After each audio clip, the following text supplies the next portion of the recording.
नमस्ते and welcome to my channel कक्षा। तो आज हम लोग स्टार्ट करने वाले हैं चैप्टर नंबर 4 जो कि हमारे साइंस का है, क्लास 10th का, कार्बन एंड इट्स कंपाउंड को स्टार्ट करते हैं हम लोग। तो देखिए, सबसे पहली बात तो ये है कार्बन क्या एक एटम है, ठीक है, और इसका एटॉमिक नंबर क्या होता है? एटॉमिक नंबर क्या हो जाएगा इसका एटॉमिक होता है 6। देखिए, तो नेक्स्ट क्या है, तो हम लोग कार्बन को ही क्यों पढ़ रहे हैं? इस चैप्टर में हम कार्बन के बारे में क्या क्या जानेंगे, इसकी फिजिकल प्रॉपर्टीज क्या क्या होती हैं, ये किस तरीके से औरों से कंबाइन होता है, मतलब कि और एटम से किस तरीके से ये कंबाइन होता है, तो ये सब कुछ हम लोग कार्बन चैप्टर में पढ़ने वाले हैं। तो देखिए, अगर हम लोग कार्बन की बात करें तो क्या है कार्बन, किस तरीके की वो बॉन्ड्स बनाता है।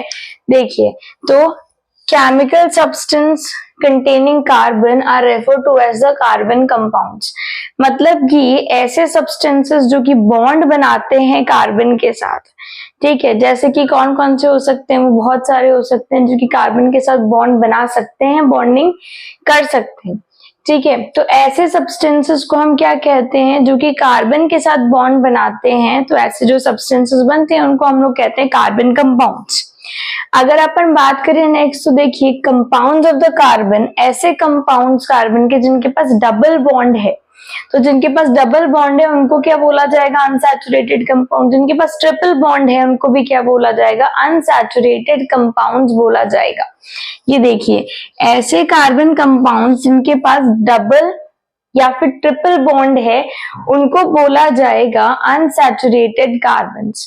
अगर हम लोग बात करें सैचुरेटेड कार्बन्स की, तो सैचुरेटेड कार्बन्स किसमें आ जाएंगे? जिनके पास सिंगल बॉन्ड है वो क्या हो जाएगा? देखिए, ऐसे कार्बन कंपाउंड्स, मतलब कि वो अगर कार्बन के बीच में कैसा बॉन्ड है? सिंगल बॉन्ड है, तो उनको क्या बोला जाएगा? Saturated compounds. लेकिन अगर उनके पास डबल या फिर ट्रिपल बॉन्ड आ गया तो उसको बोला जाएगा अनसैचुरेटेड कंपाउंड्स। तो देखिए, उससे पहली बात कि हम लोग ये जाने कि वो किस टाइप का बॉन्ड बनाता है। सबसे पहले हमें भी उन टाइप्स को समझना जरूरी है, तभी हम लोग ये पता लगा पाएंगे कि क्या वो आयोनिक बॉन्ड बनाएगा, क्या वो कोवेलेंट बॉन्ड बनाएगा। तो मेनली हम लोग यहाँ पे 2 बॉन्ड्स के बारे में पढ़ने वाले हैं। जो पहला हो जाएगा आपका वो हो जाएगा आयोनिक बॉन्ड, और जो सेकेंड बॉन्ड हो जाएगा हमारा वो हो जाएगा कोवेलेंट बॉन्ड। अगर आप बात करो आयोनिक बॉन्ड्स की, एक एग्जाम्पल लेते हैं। देखिए, अब मेनली ये जो आयोनिक बॉन्ड है ये किन के बीच में बनेगा? ये एक मेटल और एक नॉन मेटल के बीच में बनेगा। हम लोगों ने metals and non metals chapter में ये पढ़ा है कि मेटल क्या होते हैं। मेटल ऐसे एलिमेंट्स हैं जो कि इलेक्ट्रॉन्स को डोनेट कर सकते हैं, मतलब ऐसे एटम्स जो कि आसानी से इलेक्ट्रॉन्स को दे सकते हैं। गेन करना किसका काम होता है? गेन करना काम होता है नॉन मेटल्स का, लेकिन देना, जब वो इलेक्ट्रॉन्स को गिव आउट कर रहे हैं तो वो क्या करेंगे? वो अपने ऊपर एक पॉजिटिव चार्ज को अटेन कर लेंगे। इसी को आप क्या बोलते हो? मेटल की प्रॉपर्टी कहते हो। अगर अपन देखें नॉन मेटल्स को, तो नॉन मेटल्स क्या करेंगे? नॉन मेटल्स इलेक्ट्रॉन्स को गेन कर लेते हैं और उनके ऊपर आ जाता है नेगेटिव चार्ज। तो ये जो पॉजिटिव और नेगेटिव चार्ज जो अटेंड किया इन्होंने आपस में कौन सा बॉन्ड क्रिएट किया? इन्होंने आपस में क्रिएट किया है आयोनिक बॉन्ड। यहां देखते हैं, जैसे सोडियम एक मेटल है, ठीक है। सोडियम का एटॉमिक नंबर क्या होता है? सोडियम का एटॉमिक नंबर क्या होता है? 11।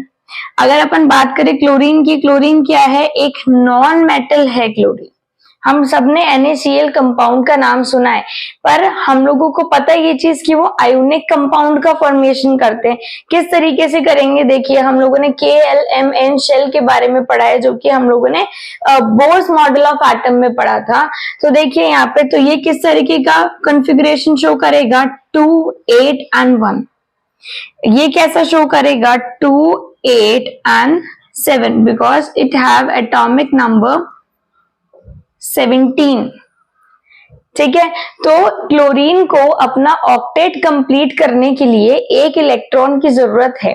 अगर ये अपना ऑक्टेट कंप्लीट करना चाहता है, इसको एक इलेक्ट्रॉन की नीड है, और सोडियम के जो लास्ट वैलेंस जो है इसका ऑक्टेट जो शेल है इसका, उसके अंदर एक इलेक्ट्रॉन है, तो ये क्या करेगा, ये यहाँ से इसे हेल्प करेगा, ये इसे अपना इलेक्ट्रॉन इसको दे देगा। तो इस तरीके से क्या हुआ, जो देने वाला होता है, अगेन जो देने वाला होता है वो हमेशा बड़ा होता है, और जो लेने वाला होता है वो कहीं ना कहीं वहां पे छोटा पड़ जाता है। तो क्योंकि ये इसने दिया है इसलिए इसके ऊपर क्या आ जाएगा, पॉजिटिव चार्ज, इसने लिया है इसके ऊपर क्या आ जाएगा, नेगेटिव चार्ज आ जाएगा।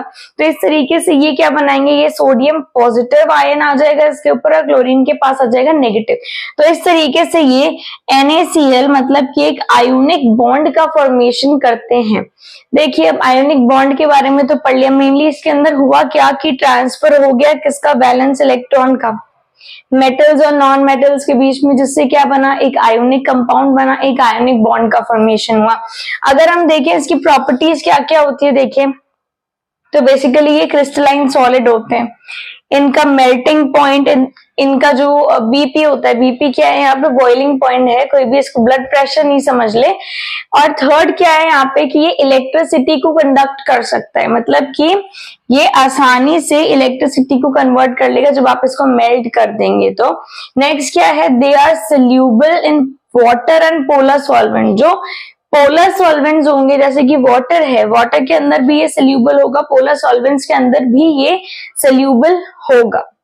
तो ये प्रॉपर्टीज थी आयोनिक बॉन्ड की। नेक्स्ट हम लोग पढ़ेंगे कि कोवलेंट बॉन्डिंग क्या होती है, कोवलेंट बॉन्ड क्या होता है, और फिर आगे हमें ये भी देखना है कि जो कार्बन है क्या वो एक आयोनिक बॉन्ड का फॉर्मेशन कर रहा है या फिर वो एक कोवलेंट बॉन्ड बना